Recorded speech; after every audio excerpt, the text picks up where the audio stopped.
Assalamualaikum warahmatullahi wabarakatuh. Alhamdulillahirabbil alamin. Wassalatu wassalamu ala asrofil anbiya'i wal mursalin sayyidina maulana Muhammadin wa ala alihi wa sahbihi ajma'in. Amma ba'du. Yang saya hormati bapak-bapak, ibu-ibu yang dirahmati oleh Allah. Pertama-tama marilah kita panjatkan puji syukur kita kehadirat Allah Subhanahu wa taala yang telah mengumpulkan kita di majelis ini. Mudah-mudahan perkumpulan kita dicatat sebagai amal soleh oleh Allah Subhanahu wa taala dan menjadi awalan perkumpulan kita di surganya Allah Subhanahu wa taala suatu saat nanti.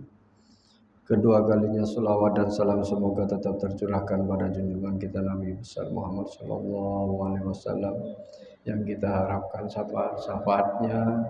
Semoga yang ada di majelis ini mendapatkan syafaatnya baginda kita Nabi besar Muhammad sallallahu alaihi wasallam, baik dalam kehidupan ini lebih-lebih kehidupan di akhirat nanti. Bapak-bapak, ibu-ibu yang dirahmati oleh Allah, sebelum kita baca hikmah yang 53, marilah kita kirimkan surah Al-Fatihah kepada muallif kitab Ibnu Athaillah As-Sakandari. Mudah-mudahan dengan membaca kitabnya kita semakin dekat dengan Allah dan semakin diridhoi oleh Allah. Semua perjalanan kita diatur oleh Allah Subhanahu wa taala. Ala hadina wa ala kulli niyatin sholihah. Al-Fatihah.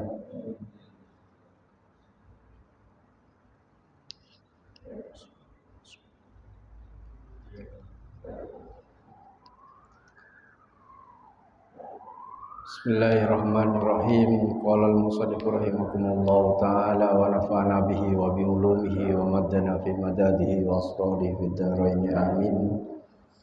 Qala awrada 'alaikal warida liyastalimaka min yadil aghyari wa yuharriraka mirrikil asari. Ini kaitannya juga dengan yang kemarin. Auradah mendatangkan siapa Allah alaikah kepadamu al-waridah kepada warid itu. Apa tujuannya? Liyastalimakah, untuk menyelamatkanmu min yadil aghyari, dari cengkraman genggaman selain Allah. Wa yuharriraka, dan juga membebaskanmu min rikil asari, dari perbudakan jejak-jejak perbudakan pengaruh-pengaruh yang ada di dalam diri kita. Pengaruh-pengaruh yang ada dalam diri kita itu memperbudak kita. Lah bagaimana nanti kita bahas. Kalau liyastalimaka itu liyastalimaka kohron, jadi mengambil paksa, bukan hanya sekedar menyelamatkan. Jadi kalau orang sudah berada di dalam kejelekan, itu harus diambil paksa. Dan Allah mengambil paksa itu dengan cara apa? Warid ini. Makanya warid itu ada dua nanti itu. Ada warid yang minallah, ada yang warid min ghairillah. Warid min ghairillah ini kemudian dikasih ada nafsu, keinginan dan lain sebagainya itu.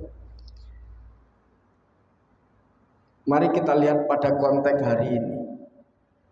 Seberapa penting kemudian Allah menyelamatkan kita dalam kehidupan dunia yang modern seperti ini. Kalau kita sering kumpul-kumpul, maka terasa kita sepi. Kita kumpul di warung kopi, semuanya pegang HP, banyak orang tapi tidak pernah berbicara. Ramai tapi sepi. Karena kehidupan kita sudah terjebak di dalam cengkraman akhir. Kita sudah terjebak di dalam genggaman selain Allah itu, sehingga kemudian melupakan siapa diri kita yang sebenarnya. Di dalam keramaian kita juga menemukan satu kesepian. Sekalipun kita sibuk bekerja siang malam lah, tapi kita masih belum mendapatkan sisi kebahagiaan dalam diri kita. Berapa banyak harta yang dimiliki oleh orang, tapi banyak orang yang mendapatkan harta banyak tapi tidak berbahagia. Berapa banyak orang yang kemudian sholat, dzikir, tapi tidak pernah menemukan rasa di dalam sholatnya, tidak pernah menemukan rasa di dalam dzikirnya, tidak pernah menemukan rasa di dalam puasanya. Kita sholat, kita bekerja, tapi rasa dalam tubuh kita itu hampa. Kenapa? Karena kita sudah berada di dalam cengkraman selain Allah. Bentuknya apa? Bisa berbentuk harta, bisa berbentuk jabatan, bisa berbentuk keinginan. Semua yang memiliki pengaruh kepada kita itu mencengkram diri kita. Sehingga kemudian kalau kita mencengkram, dicengkram oleh orang, berarti kan kita tidak pernah bebas. Gak pernah bebas kan? Gak pernah bebas. Kalau kata orang di rumah, kalau kita di luar rumah, itu kan seakan-akan bebas. Nyampe di dalam rumah, gak bebas lagi. Gak bebas lagi. Artinya kan sebenarnya kita tidak pernah bebas. Kita berada dalam satu genggaman dan cengkraman yang seperti itu. Dan apa yang kemudian terjadi? Kita selalu merasakan hampa dan kita selalu merasa bahwa diri kita tidak pernah bahagia dalam kehidupan kita. Kita tidak pernah dekat dengan Allah karena kita memang jauh dari Allah. Nah, ini yang kemudian pentingnya warid itu. Makanya banyak orang-orang yang terjebak di dalam persoalan-persoalan ketidakbaikan, tapi moro-moro langsung bisa menjadi baik.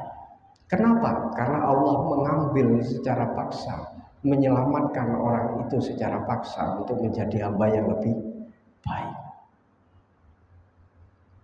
Nah, itu fungsi dari warid. Kalau warid itu tidak ada dalam tubuh kita, kita pasti akan semakin jauh dari Allah itu.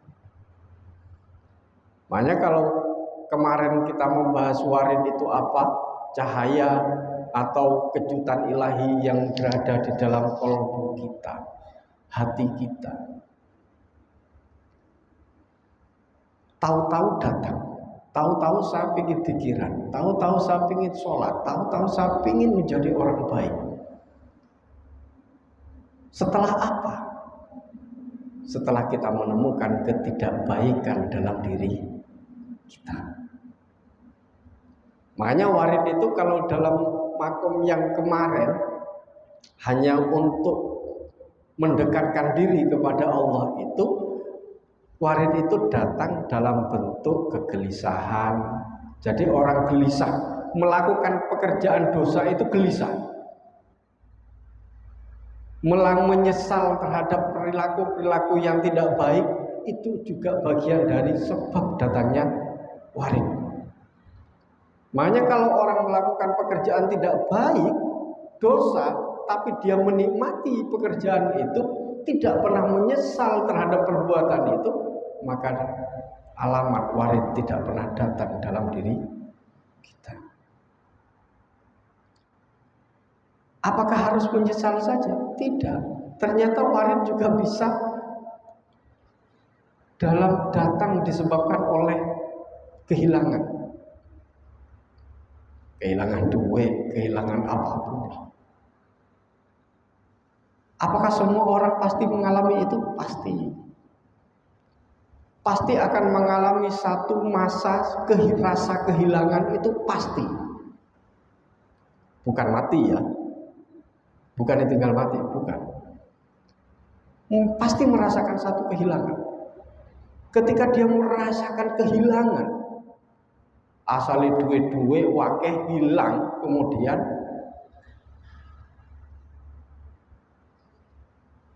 dia taat kepada Allah.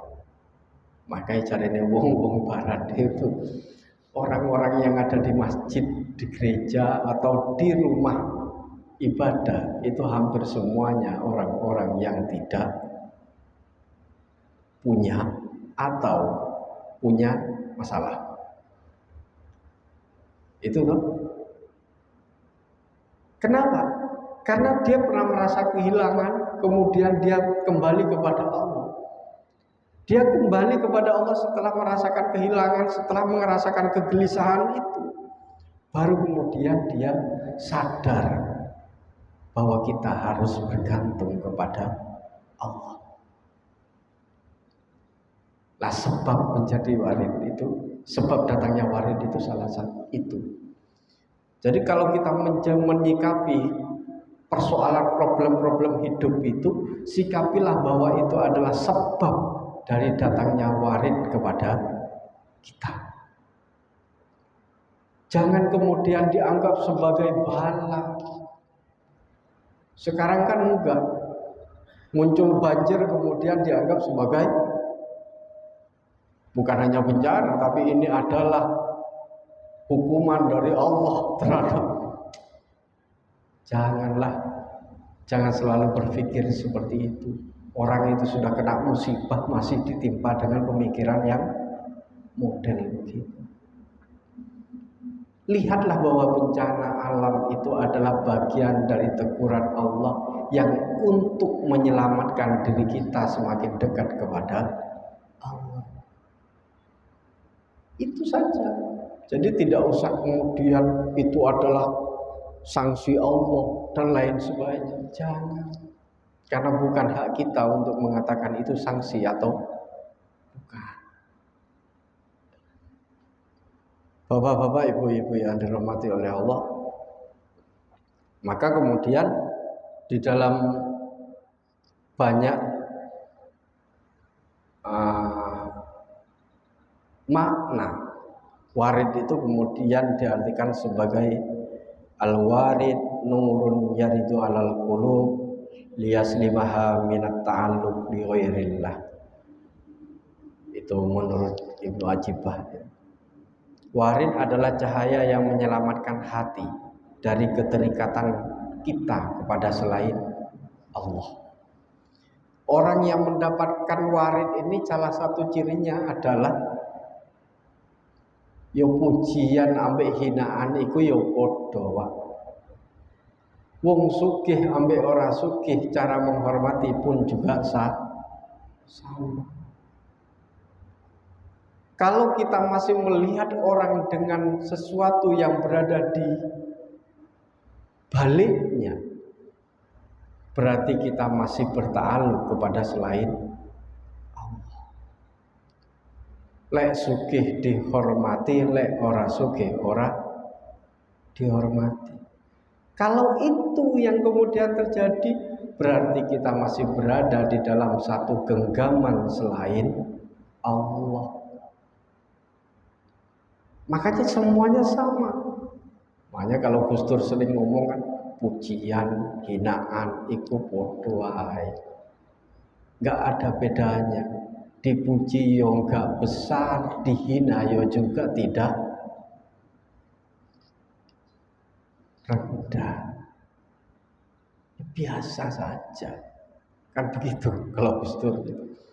Nah, itu yang kemudian disebut dengan kita harus mampu untuk melepaskan diri dari keterikatan hati kita kepada selain Allah itu. Ikatkan saja bahwa hati kita kepada Allah saja. Sehingga kemudian yang kita lihat bukanlah sesuatu selain Allah, tapi semua yang kita lihat itu adalah afalnya Allah. Yang kita lihat adalah Allah. Ya. Makanya kalau dalam setiap hikmah yang kita baca dalam setiap minggunya, kalau betul-betul dikerjakan, maka kita pasti akan mencapai satu yang kemudian disebut dengan warid. Sehingga kemudian hati kita bergerak, hati kita bertakluk dengan Allah. Yang muncul adalah rasa di dalam setiap apa yang kita baca. Rasa yang muncul ketika kita berada dalam sholat, rasa yang muncul ketika kita melakukan ibadah kepada Allah. Nah, itu yang untuk melepaskan diri dari selain Allah itu. Nah, itulah yang kemudian oleh Ibnu Syaruk disebut dengan kebebasan sejati. Jadi wong sing bebas itu adalah orang yang tidak punya hubungan dengan selain Allah. Hanya memiliki hubungan dengan Allah. Kalau kebutuhan kita 5 dengan kebutuhan kita 1, itu lebih bagus yang mana? 1. Semakin banyak kebutuhan berarti semakin banyak ta'alluq kita, hubungan kita dengan selain Allah.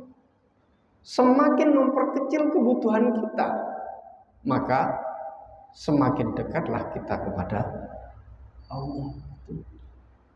Nah, ini yang kemudian yang disebut dengan kebebasan itu pada posisi itu. Saat kita sudah total kepada Allah, tidak bertakluk kepada selain Allah, tidak bertakluk tapi juga bukan tidak bekerja, bukan. Tetap bekerja, tetap melakukan ritual kita sebagai seorang manusia yang mencari kasab, iya.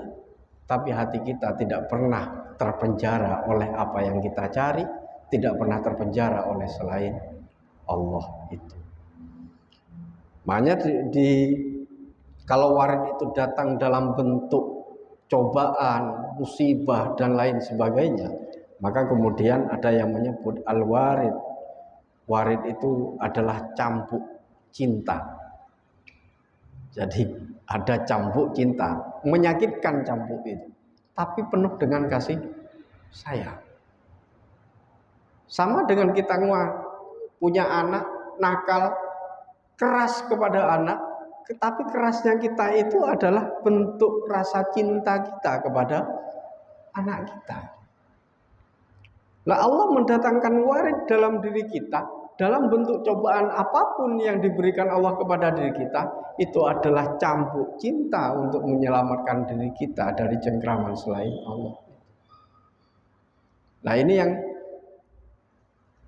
perlu dipahami, sehingga kemudian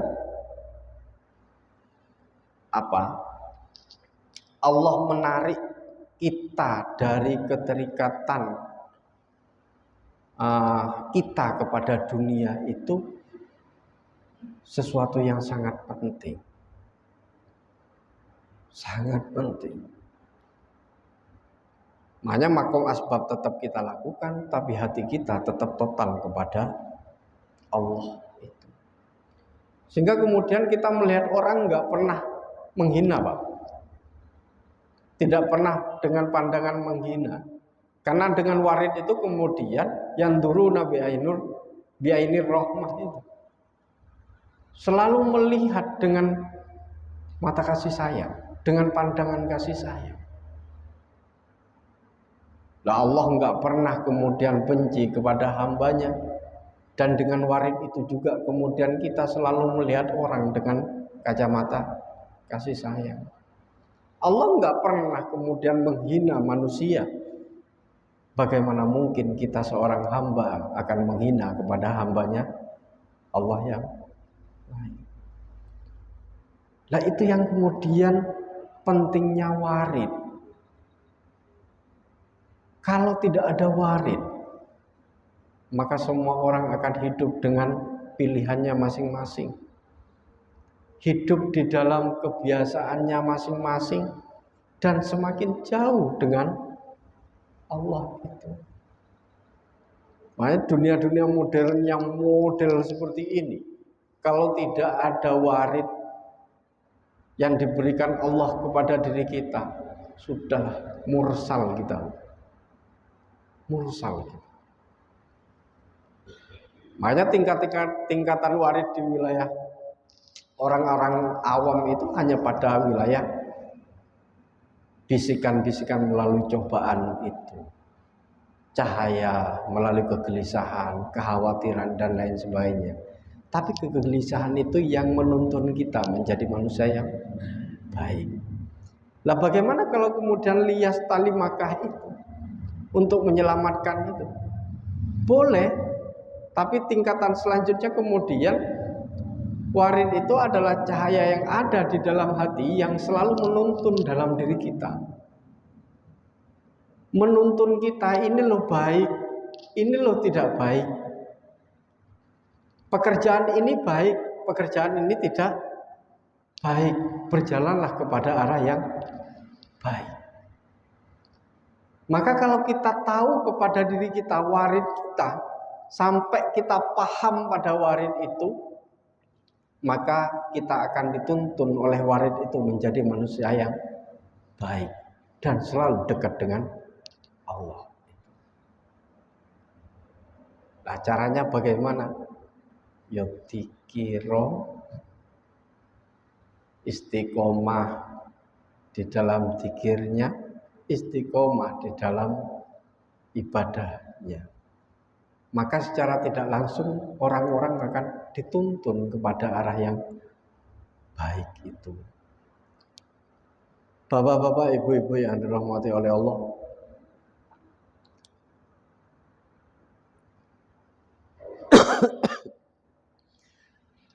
yang kedua adalah wa yuharriruka min rikil aghyari. Kita harus memiliki satu kebebasan, bebas lahiron wa batinan, bebas dari ikatan-ikatan yang menyebabkan diri kita jauh dari Allah. Nah, ini kemudian banyak yang menafsiri beda. Kalau sebagian orang kan kemudian menafsiri ikatan-ikatan yang ada di alam dunia itu kemudian diputus sedemikian rupa.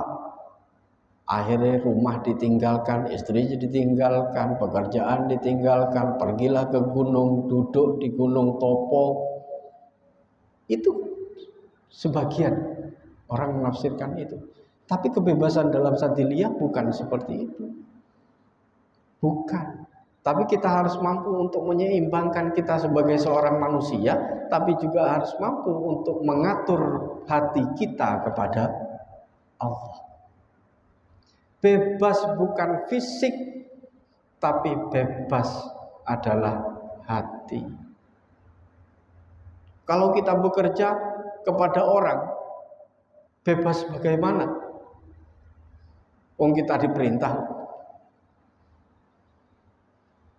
Fisik boleh seperti itu, tapi jangan pernah kemudian menggantungkan bahwa kebebasan hati kita itu terpenjara oleh orang yang berada di luar sana.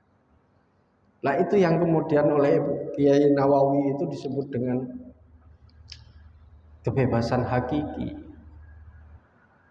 Kebebasan hakiki, kebebasan sejati adalah manusia-manusia yang betul-betul paham kepada ruh tauhidnya. Paham pada ruh tauhidnya. Kita kan hanya sekedar tahu tauhid itu seperti apa, tapi tidak pernah dijalankan dalam kehidupan kita. Jarang kita pelajaran-pelajaran tauhid banyak, tapi bagaimana menerapkan dalam kehidupan kita? Hati kita ketika menunggal kepada Allah seperti apa? Ketika hati kita kemudian menyatu dan hanya bertakarrub kepada Allah, itu seperti apa?